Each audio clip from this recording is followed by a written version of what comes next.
هو الله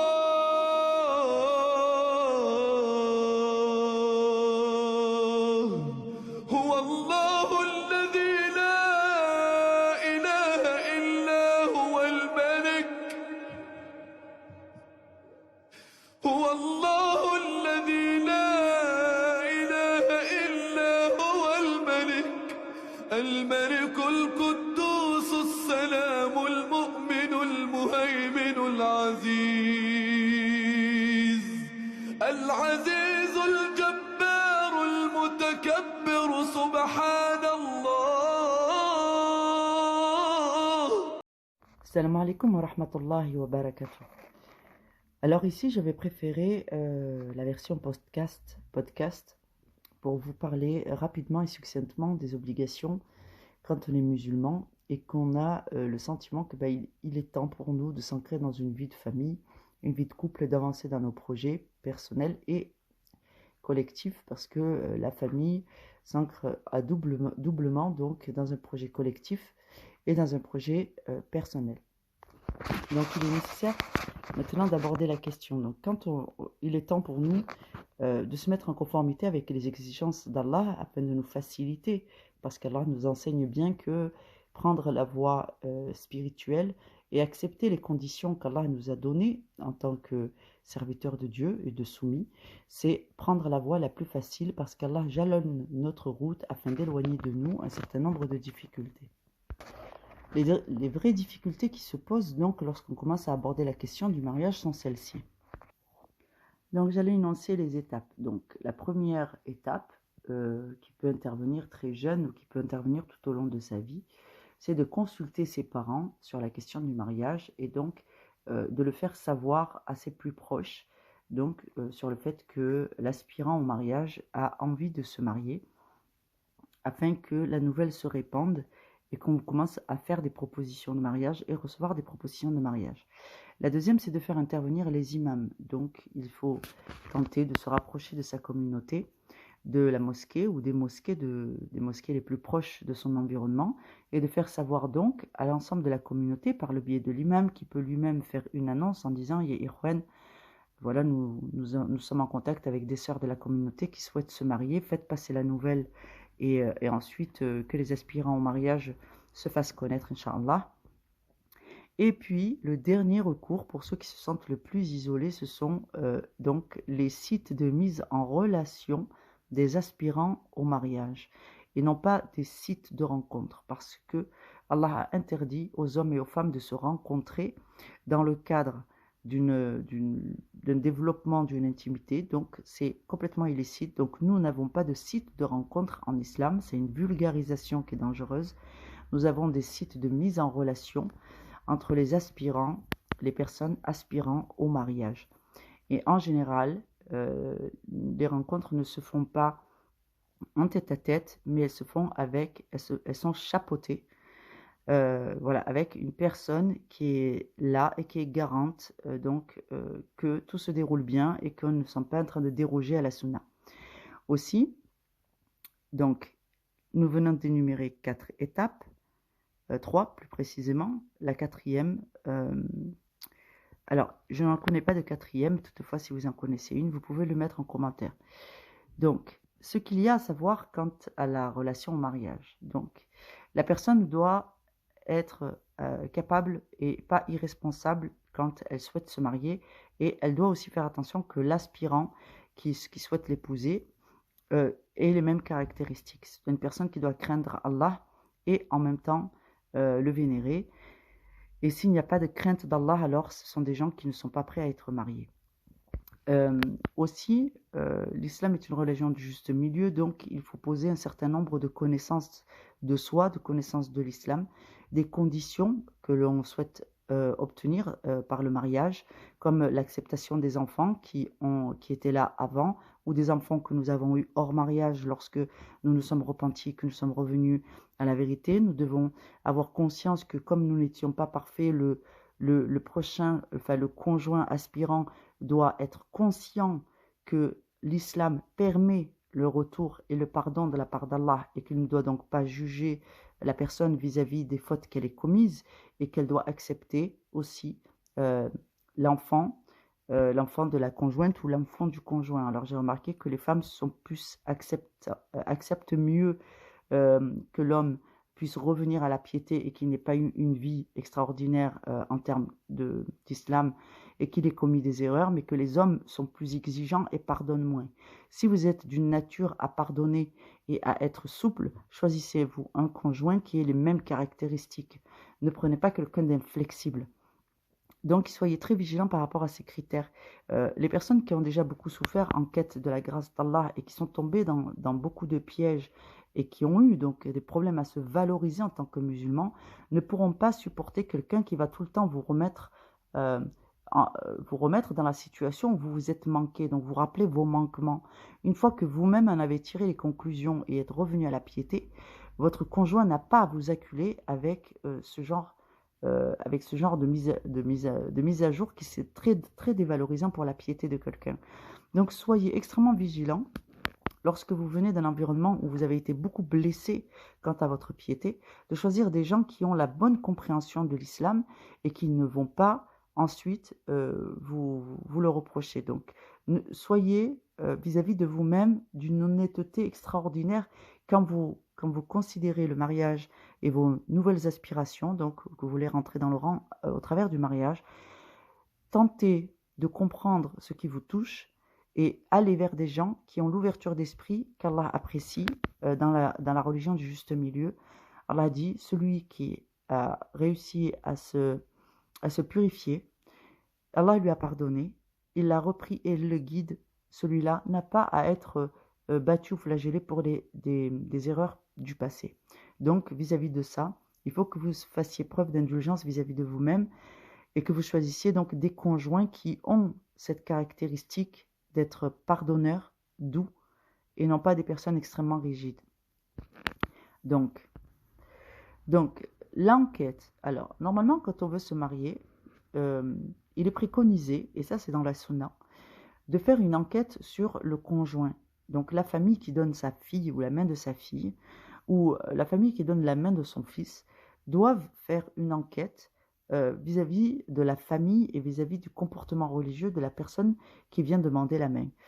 C'est aisément faisable quand la requête vient de la famille et que ce sont des gens qui sont connus, donc dans la première demande, consultation des parents. Donc là, c'est facile d'aller vérifier. Et voilà. Donc dans le deuxième cas, faire intervenir les imams de la communauté. Si c'est une personne qui est connue de sa communauté parce qu'elle va régulièrement à faire la prière al-masjid ou qui vient régulièrement à la prière de Jumu'ah, on va pouvoir questionner la communauté et trouver des témoins sur la moralité de la personne ainsi que de sa famille. Mais dans leur dernier cas où on aurait recours à des sites de mise en relation des aspirants au mariage parmi la communauté musulmane, il sera plus difficile de faire cette enquête et de savoir si ces personnes sont réellement ce qu'elles prétendent être. Et en termes de régularité, de conscience et de responsabilisation vis-à-vis d'eux-mêmes. Si ces personnes qui assument leur responsabilité vis-à-vis d'eux-mêmes, que ce ne soient pas des fainéants, des gens qui aiment se laisser aller, des gens qui ne sont pas réguliers dans leur pratique de l'islam et ainsi de suite. Donc, ça va être plus compliqué dans le cas où vous passez par un site de mise en relation.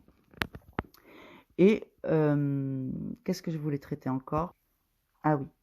Et donc, frères et sœurs qui écoutez cette vidéo et qui vous posez la question du mariage et vous vous demandez si vous avez fait toutes les causes possibles, sachez donc que là, je viens d'énumérer les causes que nous connaissons. Alhamdoulilah, à l'initiative des imams, donc, il y a effectivement des sites halal organisés selon ce qui est édicté dans le Coran et dans la Sunna pour pouvoir mettre en relation les hommes et les femmes qui souhaitent se marier, tout en respectant le halal, le licite, et que nous n'avions pas avant, parce que les temps changent et que désormais les musulmans sont éclatés dans des régions où il n'y a pas forcément une grosse communauté et une grosse cohésion sociale. Donc effectivement, c'est un des mâles du siècle. Alhamdoulilah, donc il y a cette possibilité nouvelle. Par contre, il y a des dangers. Le danger contre lequel je voudrais vous prémunir, vous protéger, c'est les personnes qui aiment se jouer de la communauté en général, des musulmans en général, et plus spécifiquement des femmes. Vous trouverez toujours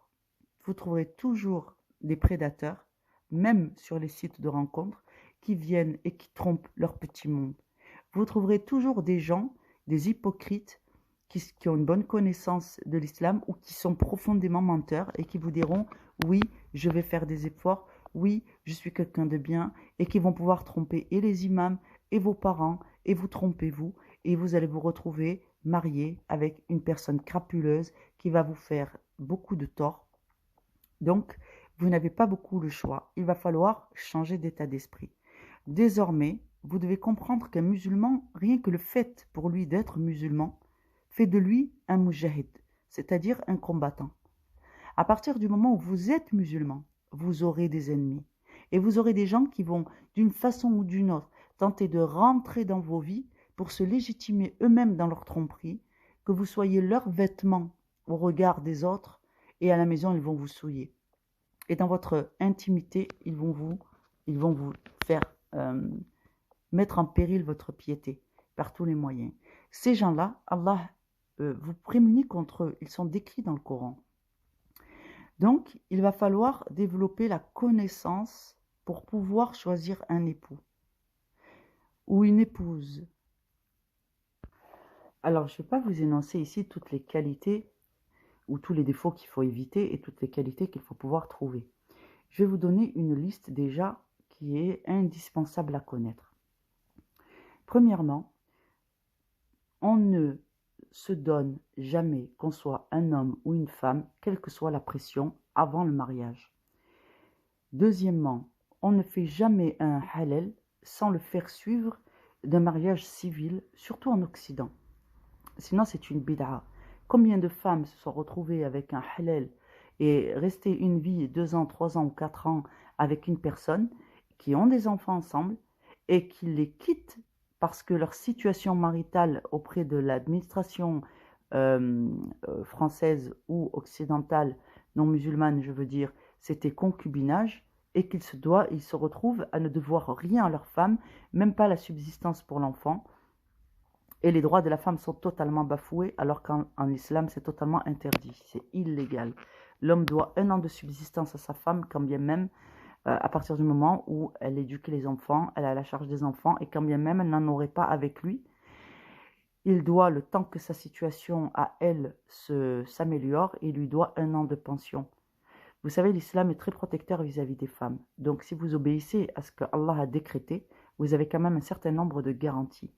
Donc avant toute chose, lorsque vous avez en tant que femme un prétendant, sachez que hors mariage, le fait de discuter ou d'être en relation ne vous autorise absolument pas à avoir des rapports intimes ou de faire des rendez-vous, des dates privés avec la personne, parce que vous allez dégringoler dans la plus-value, dans la valeur qu'Allah vous a accordée. Ensuite, vous allez exiger un halal. Si la personne se dédouane ou se débine dès que vous parlez de mariage halal, c'est que cette personne n'était carrément pas là pour votre bien, mais uniquement pour ses intérêts. Si la personne valide le halal, mais qu'elle vous dit non pour le mariage civil, c'est exactement la même chose. C'est-à-dire, moi, je veux profiter des biens, mais je ne veux pas assumer les charges et les responsabilités d'être un époux ou ton homme. Donc, tu ne seras pas ma priorité dans ta vie. Donc, c'est next. Tout de suite, ces gens-là, il faut les dégager. Il faut voir les pièges. Et ensuite, je vous expliquerai la logique qui est derrière. Et lorsqu'on parle mariage, on n'hésite pas à mettre en place et à demander une dot qui est à la hauteur de ce que c'est votre attente du mariage. Lorsque vous demandez une dot à la hauteur des attentes que vous avez du mariage, vous donnez un signal fort. Je veux que tu sois l'homme de la situation, je veux que tu prennes soin de notre union, je ne veux pas un petit mariage dans lequel les droits ni de l'homme ni de la femme ne sont pas respectés. Vous êtes en train de déterminer aux yeux de l'homme la nature de l'investissement que vous voulez qu'il apporte dans cette union. Et ça, subhanallah, c'est votre droit le plus absolu. Ceux qui vous diront « Tiens, la dot que tu demandes, elle est trop importante », ce sont des gens qui n'ont pas compris l'islam et qui vous jalousent. Parce qu'eux n'auraient jamais donné 1 euro pour une femme, puisqu'ils ont l'habitude d'aller forniquer. Donc le mariage pour eux est quelque chose de totalement étranger. Donc soyez vigilants et vigilantes vis-à-vis de ça. Aussi, lorsque vous recevez une demande ou une proposition de mariage, ne vous précipitez pas. Ne vous précipitez pas. Précipitez-vous vers Allah. Et faites votre salat de consultation quand vous avez un prétendant. Donc, avant d'être aspirant au mariage et d'annoncer, on demande à Allah de nous donner un conjoint, de nous donner un époux, de nous marier, de nous donner une conjointe, de nous mettre sur notre route un prétendant sérieux qu'Allah apprécie et qui a une bonne conception et une bonne pratique de l'islam. Or, quand vous recevez des propositions de mariage ou que vous êtes dans une démarche de rencontrer des gens, quand vous avez déjà rencontré des prétendants, tournez-vous vers Allah, faites votre prière de consultation, à savoir si ces personnes sont bonnes pour vous. Et ne vous précipitez pas, ne vous pressez pas. Un bien qui vous vient d'Allah, qui vous est destiné, ne vous sera pas retiré parce que vous avez pris votre temps. Mais quelque chose qui est néfaste pour vous, si vous vous empressez sans réfléchir et sans consulter Allah, pourrait rentrer dans vos vies et être un mal considérable pour vous. Donc, il faut prendre son temps lorsqu'on reçoit une demande et ne pas se précipiter, consulter Allah. En réalité, il n'y a plus d'urgence. Alhamdulillah. Et voilà mon dernier conseil, et celui-là n'engage réellement que moi. Lorsque vous vous mariez, qu'Allah vous facilite, Inch'Allah, lorsque vous vous mariez, ne faites pas un enfant dans la foulée. Donnez-vous le temps, donnez-vous au moins 1 an pour poser des bases stables d'une relation et de vous connaître. 1 an, ça passe en réalité très vite. 1 an, ça va être pour vous le temps de stabiliser le couple. Il faut apprendre à vous connaître décemment, de la bonne façon, de poser votre relation, de la construire en tant qu'époux et épouse et de créer des liens solides dans le mariage pendant 1 an et vraiment de vous assurer que vous êtes avec la bonne personne. Mais en même temps, ça se construit et vous allez donc apprécier de vivre votre idylle pendant ces 1 an. Vous allez, si Dieu veut, apprendre à vous connaître, vous charmer, séduire votre mari, séduire votre épouse, prendre le temps de faire des choses à deux, de découvrir, de passer du temps de qualité, d'adorer Allah ensemble, de vous ajuster dans votre façon de vivre et de voir Allah et de l'inclure dans vos vies. Et cette stabilité sera indispensable pour l'accueil d'un enfant. Quand vous serez très instable dès le début, lorsque vous allez commencer la vie commune et que vous allez devoir faire connaissance. C'est un moment compliqué si en plus on rajoute la naissance d'un enfant qui ne va pas vous laisser faire vos nuits, qui ne va pas, un enfant qui va beaucoup pleurer, qui va beaucoup solliciter la mère et ainsi de suite, alors que les parents eux-mêmes n'ont pas pris le temps de se poser dans une vie de couple stable. Donc il est, si le temps vous est donné par la grâce d'Allah, n'hésitez pas à vous accorder le temps avant de faire entrer un enfant dans votre couple. Mais ça dépend aussi des grâces d'Allah Azza wa Jal. Donc prenez patience, ne vous précipitez pas. Qu'Allah vous facilite et je vous laisse avec la suite de la vidéo. Assalamu alaikum. Assalamu alaikum wa rahmatullahi wa barakatuh.